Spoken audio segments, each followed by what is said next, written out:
Hi, everybody. So Brian is going to mute everyone's phones right now. And Dov Bear, I believe, is on. Hey, Dov Bear! Hello, how are you? Good. Tell him to mute everyone. Don't want to. Yeah. Shalom. I feel like it's when I have guests at my house for Friday night dinner, and everyone's already washed for bread, and they have to be quiet, and only I can speak. So let's go, kiddies. Let's move a little bit. Let's move a little bit. Move a little bit. Neck and shoulders. Shoulders back and around. Yeah. Turn on your videos, kids. Shoulders forward, back. Very good. I'm on my phone today, so I actually can't see that many people anyway. Okay, twist in your chair. Head over your right shoulder. That's good. And the other way. Oh, yeah. Yeah. That's good. Oh. Eyes open as wide as you can. Breathe very deeply in, breathe out. Ah. Good. And again, got to go like this. I want you to lift your arms up as well, like this. Ah. Good. And loosen your neck and your head. And again. Ah. Loosening neck and head. Good. One more time. Yeah.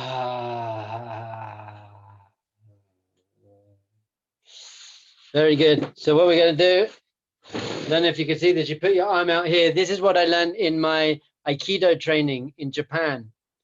Like this. Just gently hit all down your arm like that. Across here. And then stretch your other arm out and down. And the other way. And this way.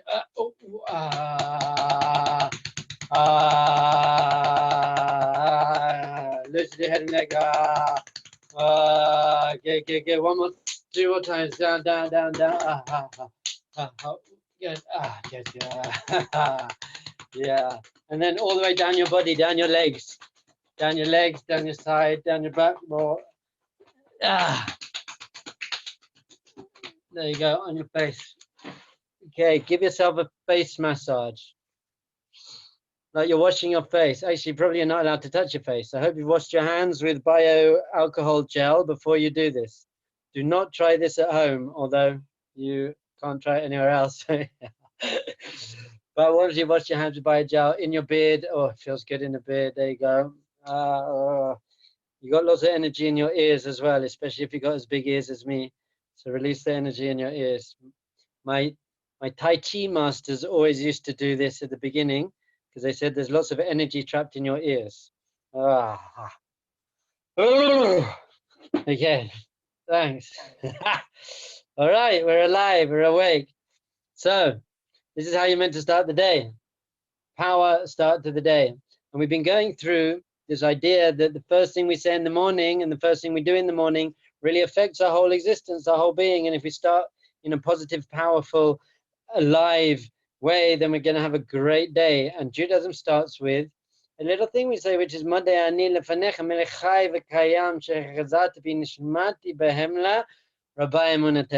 which really begins by saying gratitude.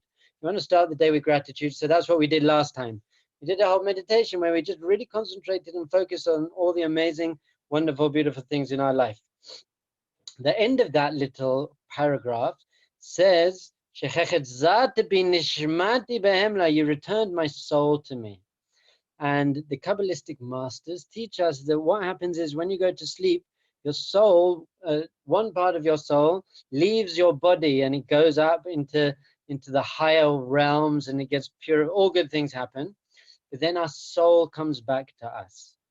So our soul is a very interesting thing. What is this thing? Because it's not something that you can sense with your 5 senses, with your sight and your smell and your taste and your hearing and your touch. So you can't really experience your soul through your senses. So our sages teach us that really what we need to do to experience our soul is get our mind out of the way more and concentrate on another tool that most most meditation is based on, which is your breath. Neshima. The word for breath in Hebrew is neshima, and that's the same as the word for soul, basically, which is neshama. So you can really connect to your soul by focusing on your breath. So this is how it's explained. Who here, please put your hand up, who here pumped their heart today? Who kept their heart beating today? Anyone? No, really? Wow, how are you alive then? How are you still alive? If you didn't keep... So what happened was your heart's beating whether you like it or not. Your heart just beats. How about who breathed today? Who breathed today now? The truth is, if you didn't do any meditation or stopped and took a deep breath, you also didn't breathe today. You were just being breathed. Breath was just happening, just like your heartbeat was just happening without you controlling it. Breath is just happening without you controlling it. But what we can do, unlike with our heartbeat, we can never consciously control it. I think there are some people who can do that, but we can't. But we can consciously control our breath.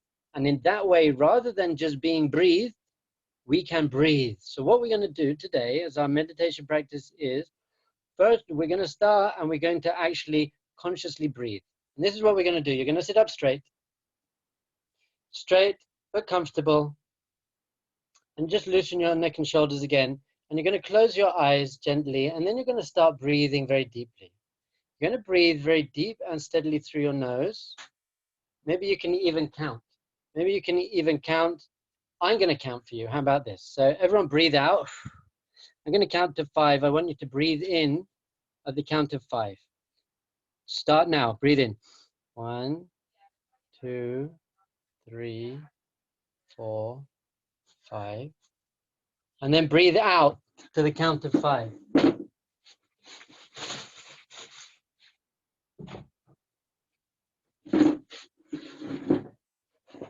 Okay, you can do your own count. We're just going to do this for 1 minute, breathing in very deeply to the count of 5, and then smiling, and then breathing out to the count of 5.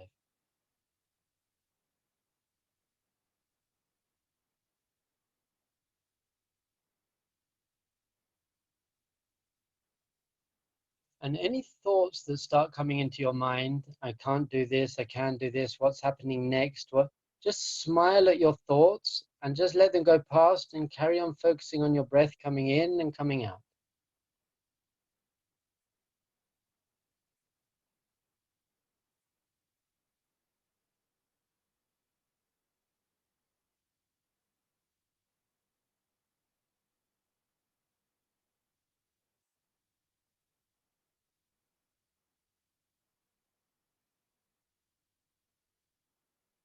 And you can even use your breath to clear away the thoughts. Once you feel your mind is maybe full of thoughts, breathe in and feel the air coming in and cleaning your mind. And when you breathe out, breathe the thoughts out.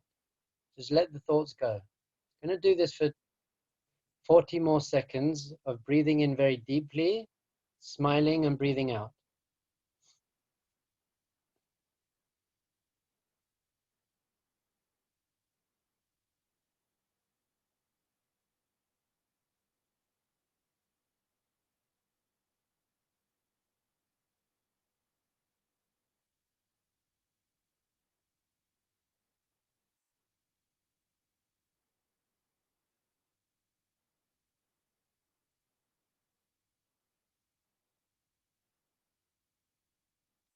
Okay, now I want you to stop controlling your breath. You stop breathing in deeply and breathing out. Just let your natural breath take over, and keep your eyes closed if you can, and just breathe normally, and start watching your natural breath and feel that you are being breathed. Feel that you're being kept alive by just the life force. Feel every breath that you take in is vitality and life, and your soul keeping you alive.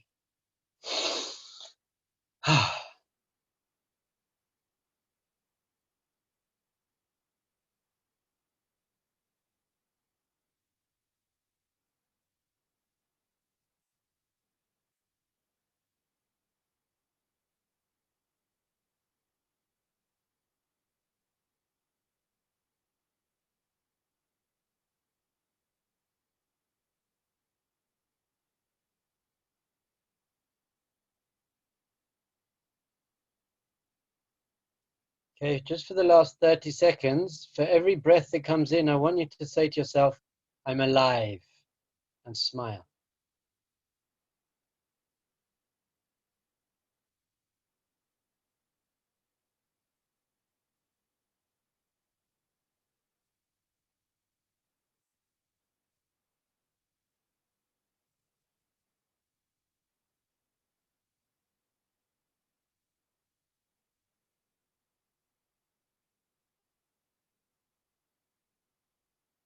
Okay, so just to sum up, your mind gets in the way of your soul. Just like the clouds get in the way of the blue sky. If you clear away the clouds, you can see the blue sky, it's always there. So too, if you clear away the thoughts and your mind and you connect to your breath, you can connect to the blue sky. And you can feel that you're alive. When my son was born 3 months early and he was on a respirator, every breath, that machine was literally keeping him alive. I could see his lungs being pumped and exhaling, inhaling. So too, we're on a divine respirator. Every time we breathe in, we're basically being kept alive. So if we can just take the time to be conscious of that, you're going to feel very, very deeply alive and very, very at peace. I love you, guys. I'll see you soon. A good Shabbos. It was beautiful, Dov Bear. Thank you so much. We'll see you on Sunday. Thank you very, very much. Okay, we're going to hand over to Shani here. Here we go. I'm here. Okay, hi everybody. Sorry, that was really beautiful. Actually, I'm glad I was able to tap into that. Okay, so I guess in keeping with that idea of the fact that, sorry, I need to cough again, I'm sorry. I don't have coronavirus, I don't think, but I do have to clear my throat. So in keeping with that theme of the fact that clouds and thoughts often just obscure the blue sky, and they're not actually more scary than that. Okay, we're kind of walking along the path of demystifying anxiety, and heavy thinking and quick thinking and intense thinking. So in the same way, again, that the clouds are not actually frightening, and we know that they're going to pass, and we know that even if there's a thunderstorm, you know, an incredibly intense amount of thinking, we know that that too will pass. Okay, it's not someone, a child once described to me, and I thought it was the most beautiful thing he ever said. And he wasn't a Jewish child. And occasionally when I say that to very frum audiences, they get a bit insulted. But he was a beautiful young man. And he said to me, he said, I know. He said, when I have a real thunderstorm in my head, meaning, right, the very intense thinking, he said, I have a massive thunderstorm in my head. And he said, and that's why it rains out of my eyes, which I thought was brilliant.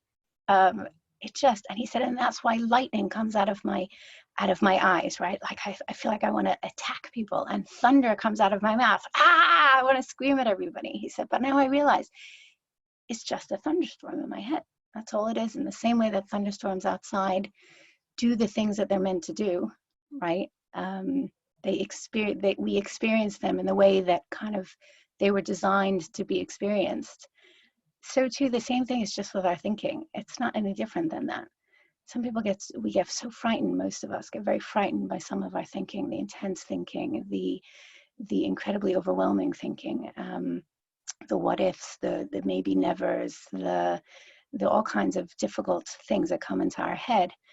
But they're no different than a thunderstorm. They come, they do their thing, and then they leave if we let them. Okay, the difference between thunderstorms and thinking is that we can actually prolong the thunderstorm in our head. We can't do that in weather, and we can't just like, you know, we can't make weather go away and thunderstorms go away. We can't make things go away in our head, and to try it is kind of the same sort of thing almost as being in quicksand. You know, you're trying and trying and trying to get out of it. I don't want to think this. I hate thinking this. I don't want to think this. What's wrong with me for thinking this? If only I could stop thinking this. How come other people can stop thinking this? That is the equivalent of getting into quicksand in our minds, which is We're fighting to try to get out of it, and somehow we just seem to be getting deeper and deeper inside of it. And what's amazing is that I think the world teaches us about ourselves, right? The universe teaches us about ourselves, and we can always find amazing imagery in the world to be able to help our own well-being, because we're all connected. And I think if anything about this coronavirus has impacted me the most, it's the deep realization now about how we are all the same. We're all connected. It's a universal experience that we're always all having, and now we know it. Okay, we're all having the same experience. Clearly everyone's having slightly different versions. Some people are more anxious, some people are less anxious, some people are more physically ill and affected by it, some people physically less affected. But what is true is that we're all having the same universal experience.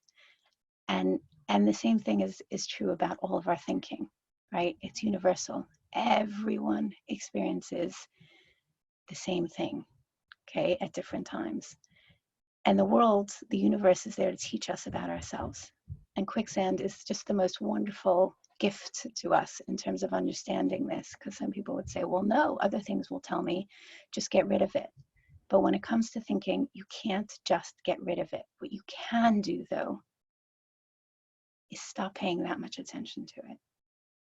If you pay less attention to it, just like quicksand, if you stop moving so much, you stop fighting it so much, eventually it seems to kind of drift in the natural way that weather does.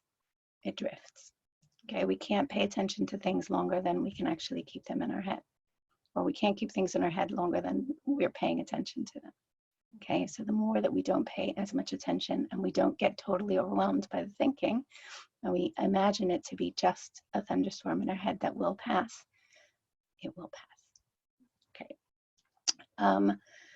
On that note, what we were going to talk about very briefly now is can anxiety be adaptive? Now, what do I mean by that? There's a very interesting psychological concept of having adaptive responses or having maladaptive responses, okay?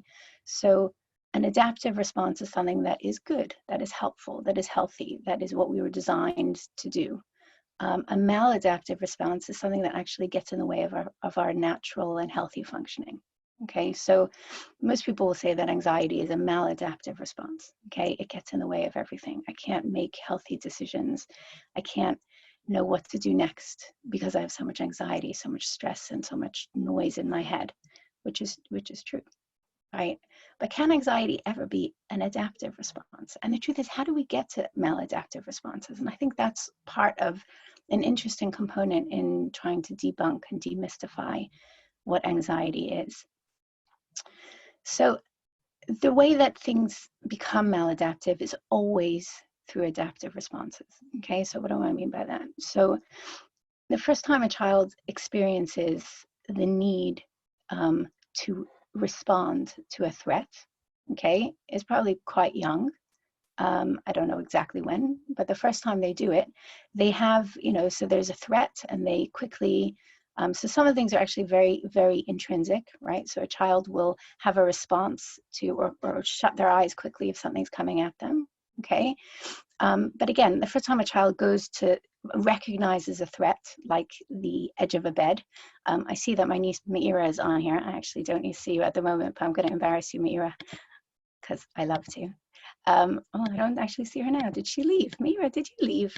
That's terrible if you did. Maybe she did. But, oh no, you're here. Okay, so when Meira was very little, Meira used to have this amazing quality where she would run off beds. She would just literally run off it. She'd be in my room and she would run off the side of the bed. She was quite little, let's get her. She wasn't like 16 or anything. She was very little, but she would just run off the side of the bed. And I would say to her, Meira, there's an edge of the bed. We need to stop before the edge of the bed. Okay, and eventually she did learn that because she would actually fall on her face and cry, right? It wasn't like she just, sometimes she would laugh, but most of the time she didn't enjoy it. And when she learned that the edge of the bed signified something that she needed to see as somehow as a threat, and she had to move away from it, then she learned helpful survival advice for herself, okay, survival instincts and survival concepts, which is if you see a threat, you recognize it's a threat, move away from the threat. Okay, so if there is a missile coming through the sky, don't go outside and check whether or not it will hit you or not. Okay, go to a safe space. Go to a place where you can actually be safe. Okay, that's an adaptive response to threat. What ends up happening though, okay, because we're all humans, and because our minds are fascinatingly complex and able and capable, is that we develop a concept of of seeing too many things as threatening, of overcompensating, of over-avoiding, of reacting to what we perceive as threat. We'll finish in 1 minute or 30 seconds. And the question really is, and I guess we'll deal with this next time, but the question really is, if that's the case, that adaptive responses to anxiety or to threat are helpful, and maladaptive responses, right, are not helpful, then how do I bridge the gap between knowing what is helpful and what is not helpful? And also, how do I understand a little bit more about the process of developing an overreaction to really what is kind of normal behavior, okay, or normal threatening stimulus. Okay, sorry to be so technical. Does that? I hope that makes sense. Shani, you can take another 2 minutes to finish. Can I take another 2 minutes to understand that? Okay, okay. So what I'm talking about basically is that when a person is in overdrive, okay, that everything seems to be a little bit too threatening to them. What we really mean by that is just that they're taking their thinking quite seriously. And the reason why it's important to understand those two concepts of what is adaptive or what is not adaptive is because we can use our feelings to be able to identify where we're at, okay? When we have an adaptive response, we're often afterward able to function quite well, okay? When we have a maladaptive response, it interrupts our functioning. And the feeling that is involved in an adaptive response is different than the feeling that is involved in a maladaptive response. So when you have a threat that you need to get away from, like the edge of a cliff, we move away from it. Usually what follows is a feeling of maybe relief, but generally a feeling of calm and a feeling of, oh, okay, that was a good idea. What happens when we have maladaptive responses is that we just get into this cycle of believing really deeply that we've just avoided something massively threatening. Okay, phew, we just got away from that. Phew, we just got away from that. And the cycle that we create is something called a maintenance cycle, where we create a situation where we see a threat, we have to get away from it, our feelings are intensified. Okay, I can't do this in 2 minutes, but we'll do it next time. Our feelings are intensified. And what we end up doing is convincing ourselves that we've done a massive service to ourselves by avoiding all those things that we think are threatening. So really that's the key, okay? The key in terms of maladaptive response is avoidance, okay?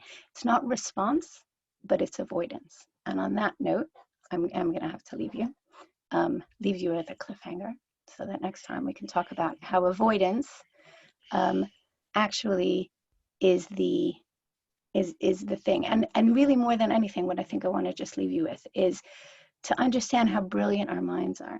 Our minds are fascinating, okay? We're just responding and we're just doing our best in this world. And the more we understand how beautiful our minds are trying to look after us and take care of us, they really are trying. It's really trying. It's just that what's interesting is sometimes we try so hard that we're not quite getting what we need to be getting, okay, from our minds. And the more that we understand it, the more that we understand what it is that we're doing, the more we can change all of that and kind of shift and have an impact on our own experience. On that note, I'm going to leave you. Have a good day. Thank you, Shani, and hi everyone. Hope you're all doing fine. Where am I? Hold on 1 second. Can you guys see me okay? Yeah, okay, that's great. I wouldn't want to have to deprive any of you of the sight of my beautiful face this early in the morning, God forbid. So yeah, so Dov Bear, you know, is focusing everyone on kind of disconnecting a little bit from self, and understanding that there's you and your body, and and they're working in tandem, but they actually in a funny sort of way can work separately as well. Shani is talking a little bit about how there's different pathways within the thoughts that you choose to follow, and the way that that really is going to affect the way that it's going to affect your physiology, it's going to affect your experience of life, it's going to affect the way you understand things.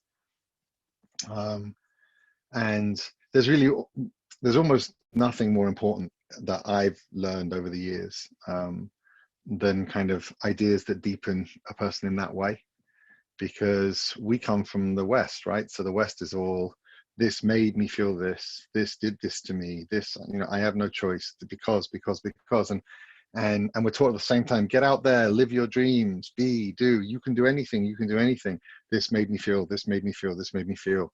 And it's confusing. It's a really important thing to kind of be able to work those different energies out and understand the difference between the two. But today I wanted to speak about the concept of listening to your inner voice. And I'm going to do so a little quicker than I was planning on, which is fine. 10 minutes is fine for this, I hope.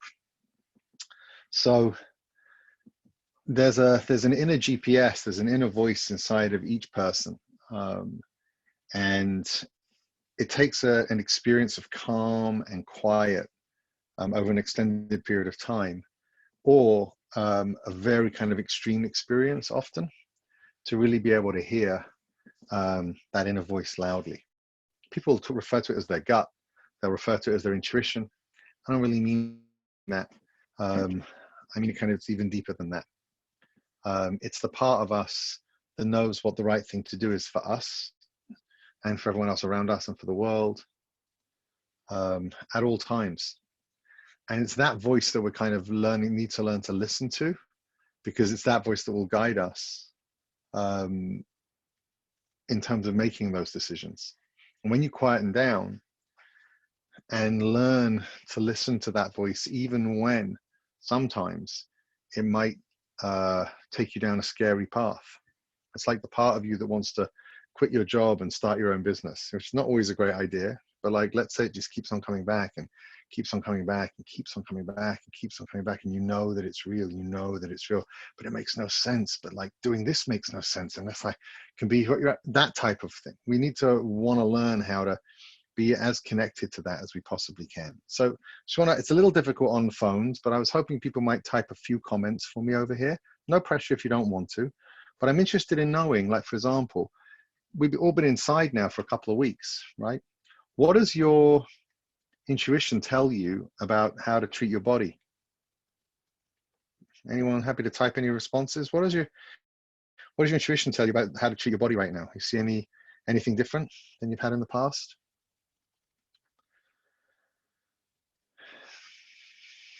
Right, someone says more exercise. It's obvious, right? We know that. Anything else? More sleep. Get enough sleep. Stretching and working out. Right? It's obvious. It's just, right?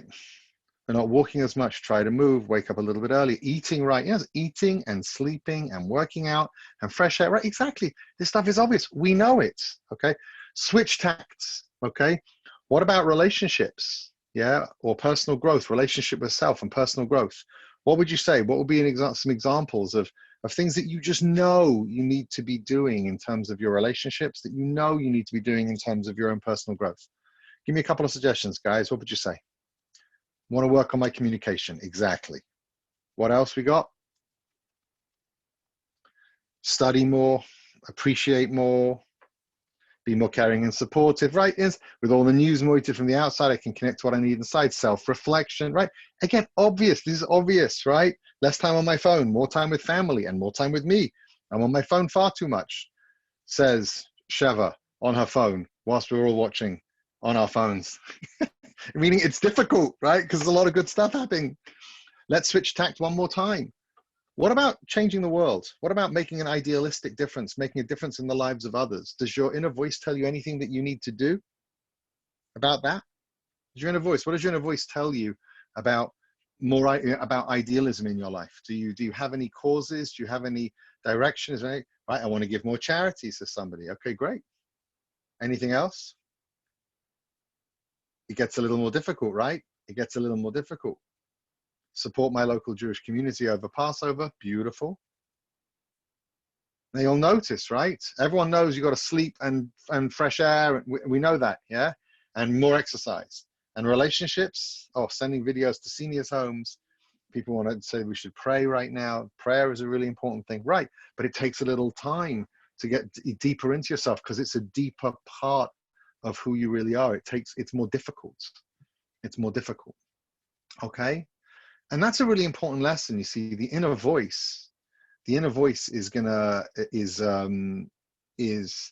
there to teach you, and it shouts loudest and most obviously in the simplest parts of our lives, in the most physical parts of our lives, and it moves right, and it moves up right into the more sophisticated parts of our lives, but the voice gets more faint because we spend less time in the more sophisticated parts of our lives. We're less skilled in that area. We're less skilled. It's more complicated. It takes more sophistication. It takes more study. It takes more refinement to learn to listen, right? When your partner in life shouts at you, please stop, you're hurting me so much with what you're saying. So everyone knows, like, I should probably stop, okay? Right? But often it takes a person to scream that until you realize, but if you really ask yourself afterwards, you knew you were irritating them all along. But when it was deeper and more subtle, you lacked the skill to be kind of in control in that environment. So we know all the answers, right? We know the answers. Yeah, I should exercise. Yeah, I should spend more time with my family. Yeah, I should support my community more. I should pray more. Or whatever, whatever it is that you see. Yeah, I know all the answers. So why don't we do it? So some of you might say, I'm doing more. And that's amazing, right? But long term, what is it? So it's important to appreciate, I think, yeah, that it's hard to live in line with your inner voice, because it's really the purpose of life on a certain level, is that you have a drive inside of you that is a drive for depth and a drive for superficiality. Anyone who's traveled with us on any of our trips knows we focus very much on this. The drive for depth versus the drive for superficiality, and the way you access that, right? As we spoke about, was about the drive for depth is really what you want. The drive, right, for superficiality is more what you feel like. It's more, the depth is where the effort is. The superficiality is where the comfort is. So you have a drive for effort versus comfort that expresses itself more in what you want versus what you feel like doing, what you really want versus what you feel like doing, which expresses itself in terms of depth rather than superficiality. And I keep on saying this every session. I'm saying this to everyone that I'm speaking to. We've been cocooned, and maybe one of the things that we can learn in this cocoon that we've been in now for 2-3 weeks, and we're probably going to be in for at least another 2 or 3 weeks, is can I learn to listen to my inner voice more and make the effort to do what I want, which is leading me in the direction of depth, versus choosing comfort all of the time, which is leading me more towards what I feel like, okay, which is pushing me towards superficiality, right? That's what's going on. And when you listen to your inner voice, right, it's going to take you there. It's going to take you there. And we can use this amazing opportunity. And remember, it's not a rabbi telling you what you're supposed to do, or a priest telling you what to do, or a politician telling you what to do, or a YouTube video telling you what to do, or Gary Vaynerchuk telling you what to do. It's not anybody telling you what to do. It's your voice. It's your intuition pulling you towards depth, pulling you towards what you want, pulling you towards, a more sophisticated, more effort-oriented relationship with self. So to me, I think a really cool thing to do, if you have time today, is to just think about one thing that you would really change if you, and that your inner voice tells you you're ready to do, yeah? That's more depth, that's more effort, right? That's more, it's just more connected to who you really are, right? It's more connected to it's more connected. Ilana, you can come in now if you want, yeah? It's more connected to who you really are, right? And I think if you're able to do that, you can really begin the process of kind of internalizing this stuff, which is massive. It's massive, because if we get out of this craziness that we're in, this world, right, and people are able to listen to that part of themselves, everyone's going to be treating each other beautifully. Everyone's going to be treating each other differently. Now, on Sunday, please God, you guys come back, and we're going to do it 9:30 on Sunday morning, right? Not American time, not this crazy 8 a.m. business, but we did it for people who are working remotely and need to start work around 9, you know, Justifi booster, cup of coffee, yeah?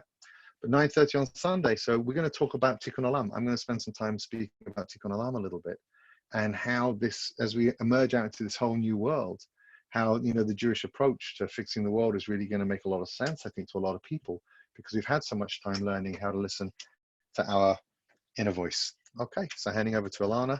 Everyone should have a wonderful weekend, the Shabbat Shalom. So lovely to see everybody. Wishing you all well, and speak to you soon.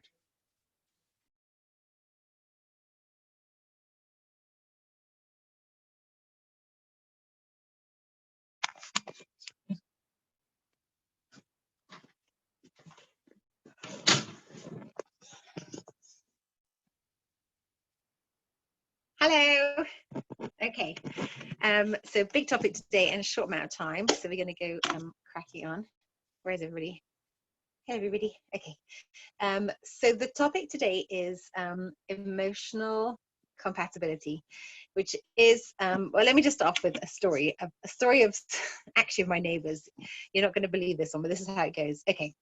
So I have a bunch of neighbors. So A is married to B. Okay. Very, very happily. But B used to be married to C, who is now married to D. Very, very happily. But D was actually married to E, who's now married, was married to E, who's now married to F. And the amazing thing is and this is true, by the way, I'm just not telling you their names, but in these three couples, they have fabulous, wonderful, harmonious marriages. But you should have seen them all when they were all married to the wrong letter. It was a total disaster. You had like a very controlling relationship, and then you had a very tense, angry relationship. And if you'd have been inside any of those previous relationships, you would have said these are horrible people. And if you are in their relationships now and they all shifted up a letter, you'll see amazing, gorgeous relationships. So it's interesting because you kind of feel like, you know, there are some great people out there who make great spouses, and there are some like nasty, difficult, horrible people who make nasty, horrible, difficult spouses. And yes, that may be true, and it's very true that if someone's really got a hold of their midot, their character traits, you know, marriages can work between many people. But there's something else that happens which is much deeper than whether people are nice or not nice, and that's the dynamic of a relationship. So for example, what happened in one of the marriages is that you had this like very perfect little wonderful, you know, perfectionist, gorgeous, pretty, put together girl, and she married this like great, easygoing guy, and everybody said, oh, they're going to make such a great couple because they're such great people. And I really don't like when people use the word great like that with no description. It's just everybody's great. Well, yes, great, it's very nice. When you put them together, he was easygoing and relaxed and chilled and wasn't that attentive to details, and she was great also, but she was so perfect at everything, and her perfectionism ended up becoming incredibly critical of his easygoingness.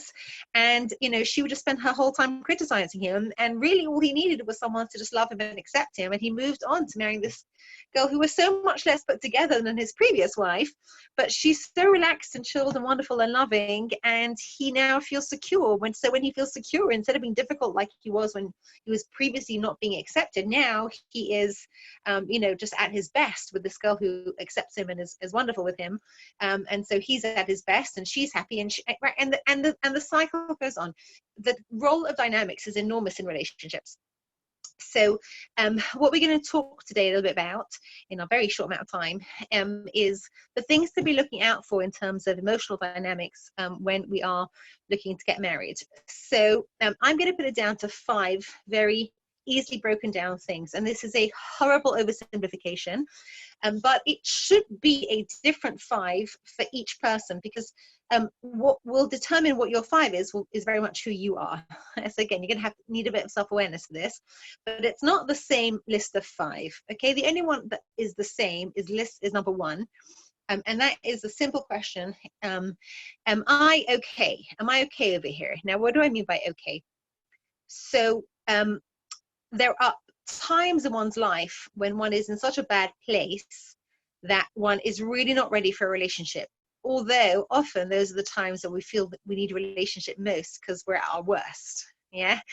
And sometimes a relationship will be good for us, but it will end up being a rescue relationship rather than a long-term relationship. If I'm in a really, really bad spot, I can have you ever had that situation where you have a friend that is with you through a very difficult time, and when that time's over, as much as that was the most special, wonderful, supportive person in your life, you just don't really need them anymore, right? Or if you've had a therapist through a very, very difficult trauma, and like kind of like the last person you want to see once the trauma's over is this therapist that you needed so badly. You know what I mean? It's like sometimes we have really, really important rescue friends. We do not want to be getting married during times where we need rescuing. Okay. So what does that mean? The first question is, am I okay? Am I at a point in my life where I'm in an emotionally strong enough place that I can be doing two things? Number one, I'm able to give to another, because I'm not so caught up in my own pain that I just need to be rescued, but I'm actually able to give. And number two, that I'm able to be making a judgment about who I'm marrying, right? Because when I'm in a total place of need, anybody who'll have me is often good enough. Anybody who will rescue me from my loneliness is often good enough. So we want to be okay. And we want to make sure that consequently that the other person is okay. You do not want to be the victim of somebody else having chosen you when they were in a time where they needed rescuing, and you came along as their savior, and now that they're okay, they don't need you anymore. That's the horrible position to find oneself in, right? So okay generally precludes the following, and this again is very general, just to give you an idea.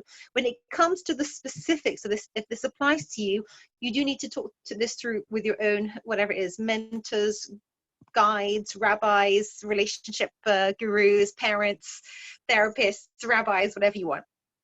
But very often not okay means we're dealing with something and we are in the throes of some of the A's. Okay, A's might mean we're in the throes of dealing with our experiences of abuse or addiction or aggression. Okay, if we're in that space when we are either being very abusive or we're very addicted to something or we're very aggressive about something, we're not necessarily in a place that we can really give to another, because we're just so deep in our own pain that we can't see beyond that.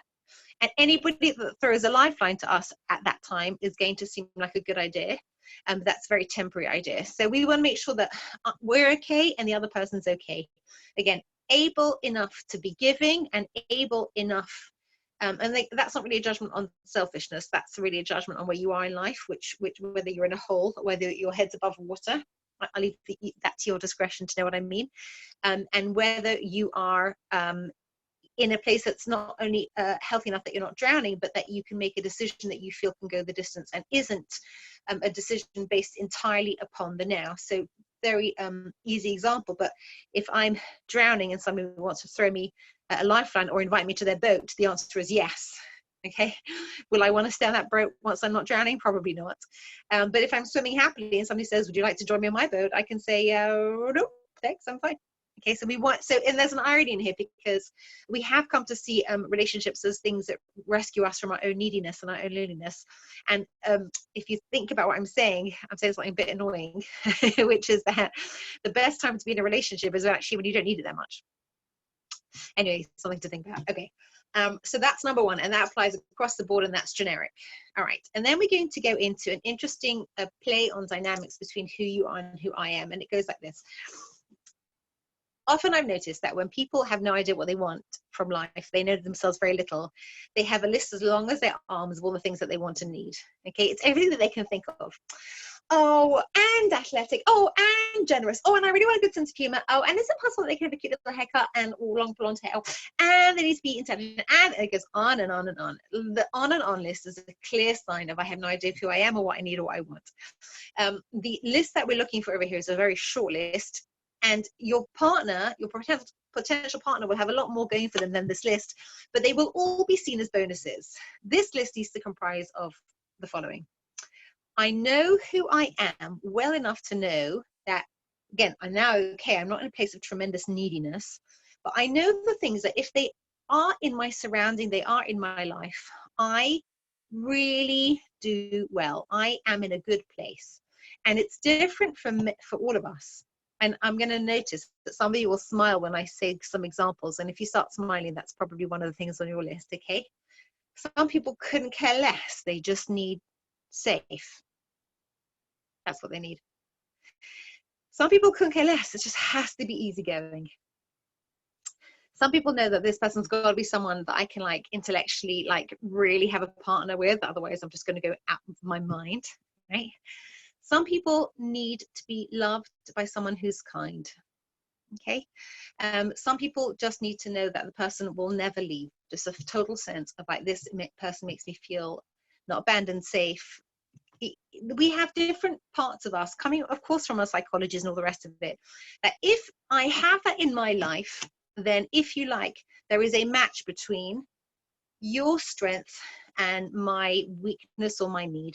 I have a particular, gap that I need that to be filled by the person in my life. And if that person can fill that particular gap, I'm going to be at full function. I'm going to be doing really, really well.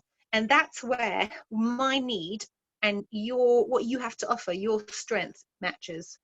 And then, of course, it's the other way around. I have to look at my spouse and say, or my partner, and say, who is this person? What is it that, if they have it in their life, then they will really be at full function. This is something that's going to put them at an advantage. This is going to make them feel the sort of security or the sort of positivity that's going to really allow them to thrive. And can I offer that to them? And sometimes I've seen beautiful people who love each other dearly, and they've been able to admit, but there's something that you need that I can't offer you.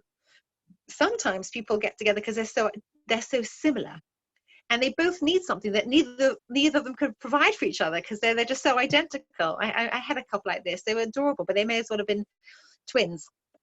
And they loved each other dearly, dearly, dearly, just as we do love people who are very much like us, because we're kind of selfish by nature. And it was so interesting because at one point she said to me, I love him so much, but what he needs and what I need is the same thing, and neither of us can offer that to each other. We're both like completely mental and need grounding, and if we marry each other, like, we'll accidentally starve our children because we'll forget to feed them for days at a time. Like, this is a lot of fun, and we understand each other, but there's a need that I have that this person can't provide for, and vice versa. So what we can't do is create a good dynamic, which is that this can be a hugely missing piece of my of my existence. And they made a really mature decision, even though they loved each other, that this was not a marriage material, because in a marriage there is that push and pull. There is that you supply this to the marriage and I supply that, and and together we create a dynamic. And again, it's not about a judgment of the person. We all have our strengths and our needs. It's about when you recognize the strengths and needs, and then you recognize the strengths and the needs and strengths, when you put them together, you see, goodness, there is something there's a yin yang over here. There's something that balances out over here. I'm a wonderful person, as long as I'm secure, and the person that I'm with is a great person, but they make me feel so jealous. Like, this dynamic is bringing the worst out. So I'm constantly worrying where he is, and he's constantly feeling like, I'm suffocating him. We could both be great people. But we are bringing the worst out of each other. And you'll notice that in relationships. And by the way, even the best relationships will have those moments where, for whatever reason, we're bringing out the worst, or often it's not the worst, it's the most insecure of each other, at which point the relationship is in a completely horrible space. But if I know that, the part of me that just needs a little bit of balancing, you can offer that balance to, and vice versa, then whilst we are entitled to go through our low moments in a relationship, we basically know that who we are by definition is going to be really balanced out by the other person. And I remember when Jamie and I were dating, like, I remember one of the key moments in terms of me really thinking that this was actually a good idea. It's a funny moment when I describe it, but it's a moment when somebody who knows us very well and cares about us, sort of sat me down and said, well, I can see that you really like this guy, but do you know his weaknesses? And he sat me down and went through a bunch of weaknesses. And I remember thinking, number 4's wrong. I know him better than you. You're off. You misunderstood him. So that made me feel good. But numbers 1, 2, and 3, I remember thinking, yeah, that's true. I've seen that. And it's interesting because I can handle that. I can support that. I think I've got what it takes to be able to deal with that, and vice versa. I know what my bottom line needs are, that if they're not there, I feel like I'm drowning. I feel like I don't have air. And and it was an important part of our dynamic that Jamie offers that very plentifully to me. So when you're judging a relationship, you're not judging how A+ the people are. It's such the wrong way of looking at it. We're not looking for amazing people to marry amazing people. We're looking for us as we really are, with our strengths, our needs, our weaknesses, to see whether the balance in our partner allows us to feel that what I don't bring or what I need, the other person does, and vice versa. And therefore, you get people who you would never put together, and they're just the best couples, because you've got this really, I don't know, intellectual woman and this extremely intuitive man, and they are a great fit because they can just navigate life well together. Or you have someone who's very artistic with someone who's very scientific, or you have, someone who's very quiet and they observe with someone who fills the space, and they need that. And I'm not saying whether it's a case of opposites attract or not. It's not that, because it doesn't always present like that. Sometimes very similar people have the good dynamic, but it's a question of, I've looked into myself and I've become very clear of the parts of how I function, and I can see this through a lot of my friendships and a lot of my family relationships, in what circumstance am I at my best? What do I need fed into my environment to so that I can thrive? And if I can see clearly that we do that for each other, then we're on a very, very good track for a good emotional dynamic. And at the point where we're both at our best, then generally we can make a fantastic relationship. Okay, hope that's clear. That's me out of time, and I will pass you on. So we looking forward to seeing all of you on Sunday. Hopefully looking forward to seeing Sunday, and on to Vajra, yes? Okay. All right, Vajra, over to you. Thanks very much, Alana. Hi, everyone. How you doing? Okay, great. So what I wanted to talk about today was creativity in uncertain times. So I just need to change some of my settings here. Okay, so we're talking about creativity in uncertain times, or creativity in unstable times. How do we take a time that is unstable, a time when everything is changing and we don't really know what's happening, and use this time to be creative? And the simple answer is, how do we not? Okay, how do we not use this time to be creative? Because the truth is, if we look at nature, we see that there are two different responses to instability. There are two different responses to fast and drastic change. Basically, everything in nature is constantly in a state of change.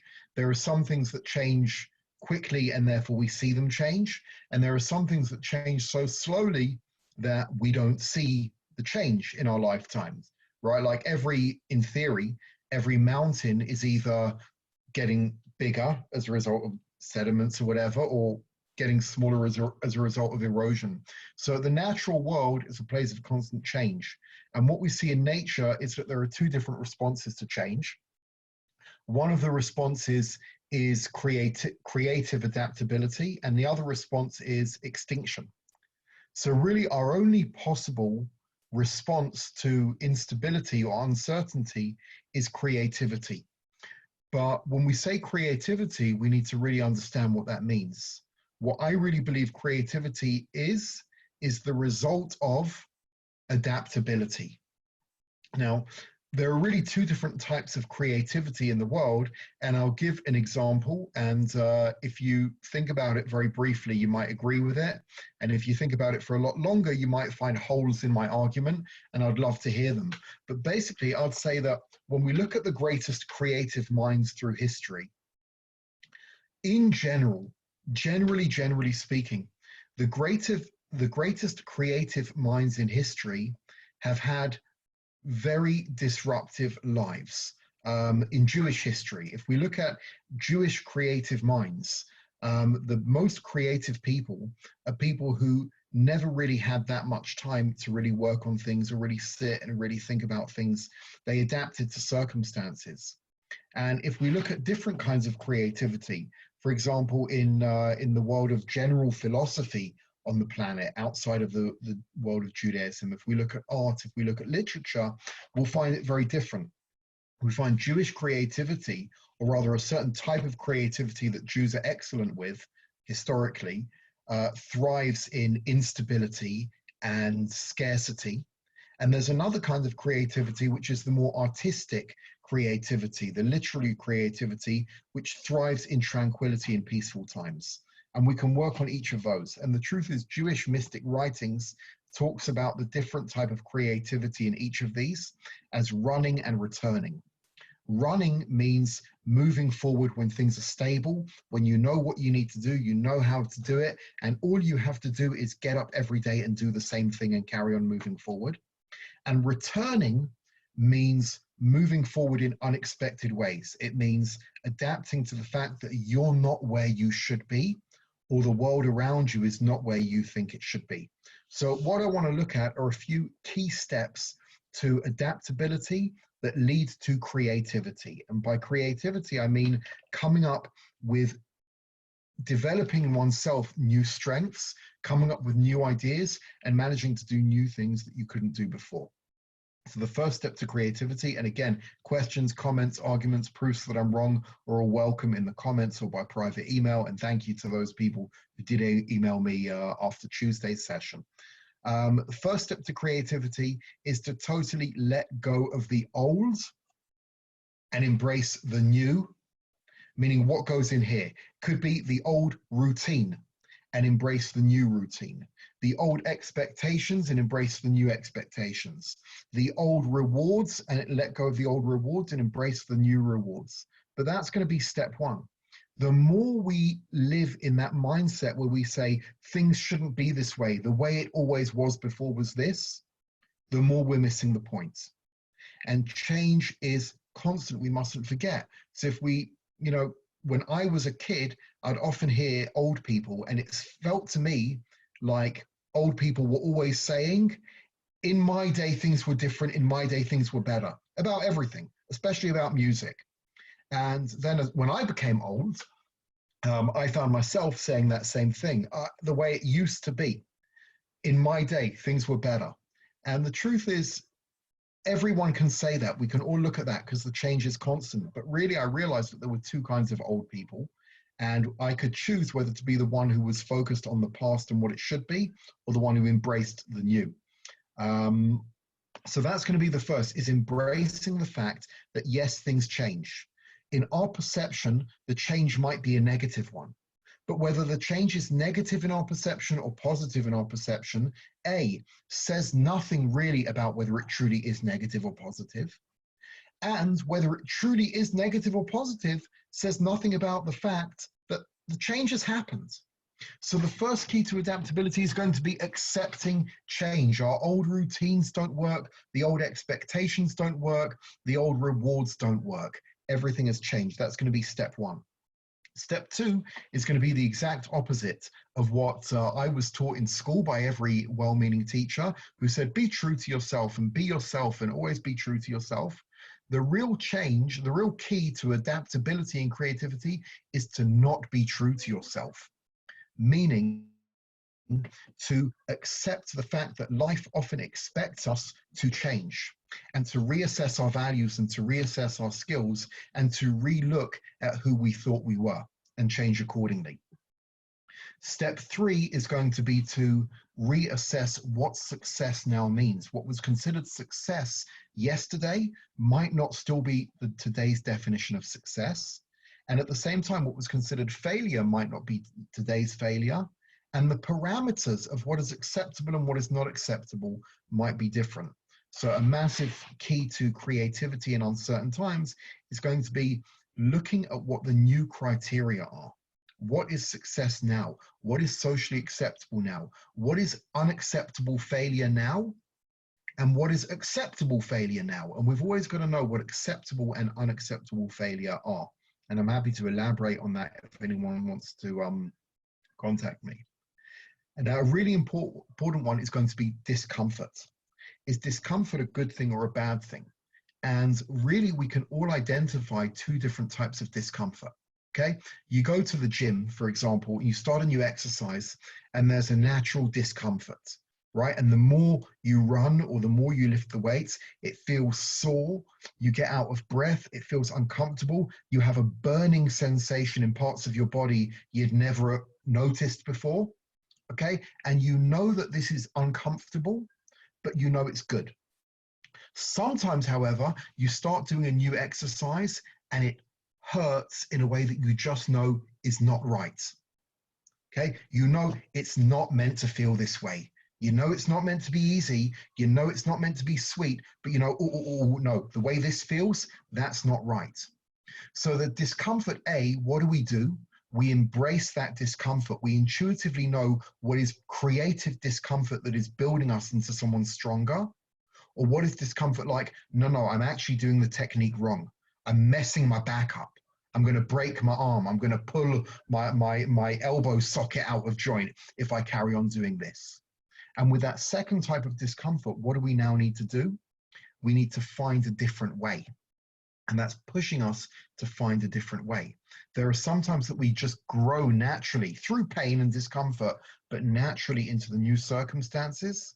And there are sometimes that pain and that discomfort and that feeling that this is just so wrong, we know that it's showing us there's a different way. For example, like with me, one thing that I hate doing is making phone calls to people I don't know. And in many jobs and in many situations and in many projects, that's something you got to do. Cold calling or whatever you want to call it, right? I really, really don't like it. So there have been some situations where I saw, you know what, I don't like it, but I've just got to do it. I've got to get better at it. And you just keep pushing through, and in time you find a way to enjoy it. And there are some situations where just like every phone call was as painful as the one before, and you just know you're not making progress. And then what do? You actually find a different method of communication. You look at what we're actually trying to achieve here and ask, are these phone calls, is this cold calling, whatever it is this really the way? So a key to adaptability is going to be being able to intuitively tell between the two different types of discomfort. And the final one is really what I said before, but encapsulates it all, is going to be absolutely embracing the now. The more we accept that things have changed and we need to change with them, that's going to lead to a process of creativity. That's when we're going to have our best ideas and start doing things in a new way. So I apologize for the 2 minutes that I went over time.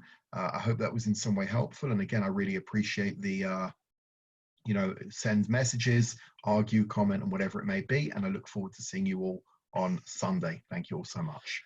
Okay, everybody. So I just want to thank everyone who showed up so consistently, and to anyone new, I hope you had a great time. Thank you very much. We're going to be doing 2 sessions next week because of Pesach, because of Passover. Sunday morning, 9:30 EST. It's an hour and a half. So like 4:30 Israel, 3:30 South Africa, 2:30 UK. And on Tuesday, the day before Pesach, I guess, we'll be back to the 8 a.m. slot in America. Okay, so I hope that's all been good for everyone. Feel free to email me, Jamie, Jamie at Justifi, justifi.org, with any suggestions, constructive feedback, anything you'd like to see. We're really excited by this, and really just want to make sure that the sessions are super practical. And that you're getting what you need from them. So any topics that you want dealing with, anything that's coming up in your life, please don't be shy. Please email us. Avadia, would you just do me a favor of typing out, because I'm writing, just type my email address into the chat for me, just so everyone has it. Please send us topics you'd like to see covered, etc., so we can make sure we're giving you exactly what you need. Every one of the educators on these sessions is more than capable. Please let us know. That's number one. Number two is I just want to wish you all a Shabbat Shalom. And number three, I want to state for the record that it wasn't just the 4th fault that the friend pointed out to my wife that he was wrong about and that I didn't have, but actually it was all 4 of the faults, because I have no faults. I have absolutely no faults, and my wife came to realize that over time. So wishing you all with that a Shabbat Shalom, and see you guys soon. And thanks for being with us. Shabbat Shalom, Jamie. Shabbat Shalom. Shabbat Shalom.